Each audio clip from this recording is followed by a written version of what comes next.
बिस्मिल्लाहिर्रहमानिर्रहीम। बोलते कालम के साथ मैं आमिर रज़ा खान। और ईरान अमेरिका मुज़ाकरात होते हैं या नहीं होते, ये एक तरफ रखें, लेकिन दूसरी तरफ अमेरिका जो है वो धमकी लगाने से बाज़ नहीं आ रहा है और उसने फिर ईरान के मुतल्लिक जो है वाइट हाउस से एक स्टेटमेंट जो है वो जारी की है, जिसमें यह कहा गया है कि अगर जंग बंदी जो है उसकी हद बुध के रोज़ यानी 22 तारीख को कल तक है, अगर ये ना हुई तो फिर भरपूर हमला किया जाएगा। डोनाल्ड ट्रंप के बयानात आए हैं, बॉम्ब गिराए जाएंगे, और शायद वो डराना चाह रहे हैं, लेकिन इसके जवाब में मसूद पज़ेश्कियान ने बड़े धीमे अंदाज से कहा कि ताकत से ईरान को दबाया नहीं जा सकता।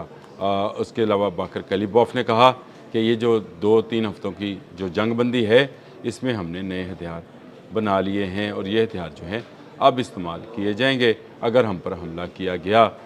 ये बात बिल्कुल हक बजानब है कि अमेरिका जो है ज़्यादा ताकत रखता है, अमेरिका के पास ज़्यादा असला है, लेकिन ईरान ने 40 रोज़ा जंग में ये एक बात साबित कर दी कि वो साबित कदम है। वो 1 इंच भी ज़मीन जो है देने को तैयार नहीं, और अब एक पाव भी या एक छटांक भी यूरेनियम 440 किलोग्राम यूरेनियम में से एक छटांक भी अमेरिका को देने के हक़ में नहीं है। डोनाल्ड ट्रंप गो के इस तरह के बयान दे रहे हैं कि शायद वो तमाम का तमाम यूरेनियम जो है मुज़ाकरात की सूरत में इसको शिफ्ट कर लेंगे, लेकिन ये याद रखिए यूरेनियम शिफ्ट होता है या नहीं होता, टेबल शिफ्ट होती नज़र आती है। ईरान जो है वो वाज़िया तौर पर अखलाकी बरतरी हासिल किए हुए है, और अमेरिका जो है वो उस तरह से उसके सामने अखलाकी तौर पर खड़ा नहीं होने पर। लाज़मी बात है अमेरिका हमलावर है और वो डिफेंडर है। जो दिफा कर रहा होता है, दुनिया उसको खराज तहसीन पेश कर रही होती है कि उसने बड़ी कामयाबी के साथ अपना दिफा किया। कितने बम गिराएंगे, कितने लोगों को हलाक करेंगे। अमेरिकन डोनाल्ड ट्रंप जो हैं ये इस बारे में पहले भी बहुत सारी बातें कहते रहे हैं। वो इस जंग को 2-3 रोज़ की जंग कहते थे और उसके बाद कहते थे कि रजीम चेंज हो जाएगी। अब रजीम तो चेंज ना हुई, बाप की जगह पर बेटा आ गया, वहाँ पे अली ख़ामनेई की जगह पर मुश्तबा ख़ामनेई मौजूद हैं, जो कि पासदारान इनकलाब के ज़्यादा करीब हैं। इसके बावजूद जो है वो कह रहे हैं डोनाल्ड ट्रंप के हमने रजीम चेंज कर दी, तो ये रजीम चेंज नहीं है, ये रजीम वही की वही है, बल्कि इससे भी ज़्यादा शिद्दत पसंद है कि अब जो हुक्मरान है उसके बाप को शहीद किया गया है।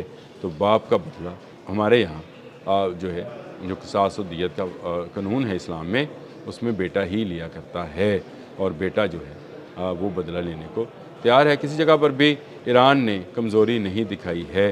आप कल के जितनी ख़बरें हैं, चाहे वो अब्बास अराग़ची का बयान है, चाहे इस्माइल जो उनके तर्जमान हैं उनका बयान है, चाहे आप जो उनके सदर हैं मसूद पज़ेश्कियान, उनका बयान देख लें, बाकर कालिबॉफ जो यहाँ मुज़ाकरात के लिए आए भी थे, उनका बयान देख लें। तमाम के बयानात जो हैं वो इसी तरह से हैं। डोनाल्ड ट्रंप कहते रहें कि हम मरहलावार यूरेनियम को उठाएंगे, लेकिन कहा है कि धमकियों की साए में मुज़ाकरात कबूल नहीं हैं। ईरान में और इश्तिआल अंगेज़ इक़दामात और जंग बंदी की बार बार खिलाफ वर्जियाँ जो हैं ये सफारती अमल को तसलसल में रुकावटें बनती हैं। जंग बंदी का खात्मा कल जब ईरान पर हमला किया गया था उसके जहाज़ के ऊपर, और उस पर अपने मरीन्स उतार कर तलाशी ली गई है, मिला उसमें से अभी तक कुछ नहीं है। वाइट हाउस से कोई ऐसी तफसील सामने नहीं आई है कि उसमें से कोई बारूदी मवाद या चीन से आने वाला कोई ऐसा सामान, हसास सामान जो है मिला है, लेकिन इसके बावजूद जो इनके इतलात थी वो ज़रूर थी। इसके अलावा ईरान का कहा जाता है कि एक जहाज़ जो है वो आबने हम्मत से गुजरने में भी कामयाब हुआ।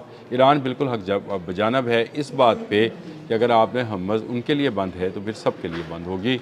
ये हो नहीं सकता कि आपके घर के सामने से सामान जो है उसकी तरसील जारी रहे और आप उसकी सिर्फ देखते रहें और आप अपना सामान जो है अपने ही घर के सामने से ना गुजार सकें। ये वैसे कानून फितरत के भी मैं ये समझता हूँ कि ख़िलाफ़ है, और ये ताकतवर का गरूर और घमंड है जो कि खाक में मिलना है। मुज़ाकरात होते हैं या नहीं होते, इससे कतई नज़र ईरान अपनी अगली हुकूमत अमली जो है उसकी तैयारी कर चुका है। ये बयानात से लगता है। कल मैंने ब्रिगेडियर जनरल रज़ा की भी बात आपको बताई थी। उन्होंने कहा कि इन दिनों में हमने नए मिसाइल जो हैं उनको लॉन्च करने की तैयारी की है, और हम करेंगे जब हम पर हमला किया जाएगा। ये सीज़ फायर जो है जब ख़त्म होगा तो उसके बाद सीज़ फायर जो है ये इसमें जो है जंग होगी, और अगर जंग होगी تو یہ کافی ہولناک ہوگی، نہ صرف ایران کے لیے بلکہ امریکہ کے بحری بیڑوں، اسرائیل اور وہ ممالک جہاں پر اس کے اڈے ہیں وہاں پر بھی حملہ کیا جا سکتا ہے۔ یہ بڑی گھمبیر صورتحال ہے، اور اس میں مجھے لگتا ہے کہ آنے والے دنوں میں اضافہ ہوگا اگر مذاکرات کی ٹیبل پر دونوں فریق پاکستان کی خواہش کے مطابق نہ بیٹھے، کچھ دو کی بنیاد پر یہ مذاکرات ہوں گے، نہ ایران ٹیبل پر یہ جنگ ہارے گا کیونکہ میدان میں وہ یہ جنگ نہیں ہارا ہے، اور نہ امریکہ جو ہے وہ اس جنگ میں ہار مان کر واپس جائے گا۔ دونوں کو برابری کی سطح پر بات کرنا ہوگی، اور برابری کی سطح پر بات کر کے ہی اب تجارت کو بحال رکھا جا سکتا ہے اپنے حماس سے، نہیں تو آپ نے حماس نے فروری 2026 سے پہلے والی کنڈیشن میں نہیں آنا ہے۔ ایران کا بہت نقصان ہو چکا ہے، اگر وہ ٹول لیتا بھی ہے اس سے اس کی کمپنسیشن ہو سکتی ہے۔ یہ تجویز میں پہلے بھی اپنے ولاگز میں دے چکا ہوں، اس پر ہم سب لوگوں کو سوشل میڈیا پر بات کرنی چاہیے کہ اگر اس کا نقصان ہوا ہے تو وہ نقصان پوری دنیا اس تجارت کے ذریعے جو آپ نے حماس سے ہوتی ہے، نہ $20,000 دیں، $10,000 کر لیں، آدھا کر لیں، لیکن اگلے 5 سال میں اس کو یہ پیسے جو ہے وصول کرنے دیے جائیں تاکہ وہ اپنا نقصان پورا کر لے۔ یہ ملینز آف ڈالرز ہوں گے جو اس کے پاس آئیں گے، وہاں کے لوگوں کی ویلفیئر کے لیے لگیں گے، اور جو ڈونلڈ ٹرمپ کہتے ہیں کہ امن کی صورت میں وہاں ترقی ہوگی، اگر اس کا کہا مان لیا جائے اس طرح سے نہیں ہوگی جس طرح سے ڈونلڈ ٹرمپ کہہ رہے ہیں، اس طرح سے ایرانی عوام کبھی جھکے گی نہیں۔ یاد رکھیں، ایران کی ہزاروں سال کی تاریخ میں اس ملک کو جو ہے اس طرح سے کوئی جو ہے فتح نہیں کر پایا ہے۔ ان کا کلچر، ان کی تہذیب، ان کا وطن، ان کی جو بھی چیزیں ہیں وہ آج تک انٹیکٹ ہیں، وہ بدلا نہیں جا سکا ہے۔ اب بھی اگر وہ کہہ رہے ہیں کہ ایک چٹان یورینیم کسی ملک کو نہیں دیں گے تو وہ نہیں دیں گے، اور وہ ایسی گہرائیوں میں ہے جہاں پر امریکہ نہیں پہنچ سکتا ہے، یہ امریکہ کو بھی پتہ ہے۔ لیکن اس کے باوجود ڈونلڈ ٹرمپ ہر آنے والے دن کے ساتھ جو اعلان کرتے ہیں وہ دھمکیوں کی صورت میں کرتے ہیں۔ صبح دوپہر شام 3 ٹائم کی دعا جو ہے وہ ڈاکٹری دعائی جو ہے اس کی طرح سے وہ میڈیا کانفرنسز کرتے ہیں، کبھی جہاز پہ کھڑے ہو کر، کبھی کسی لان میں کھڑے ہو کر، کبھی وائٹ ہاؤس کے اندر، یہ کرتے رہیں، پھر ان کے ترجمان بولتے ہیں، پھر پیڈ ہیکسٹ بولتے ہیں، پھر باقی لوگ جو ہیں وہ گفتگو کرتے رہتے ہیں، سب اپنی اپنی بولیاں بول رہے ہیں، لیکن ایران جو ہے وہ ایک ہی موقف رکھتا ہے، اور وہ موقف یہ ہے کہ ایران کبھی سرنڈر نہیں کرے گا۔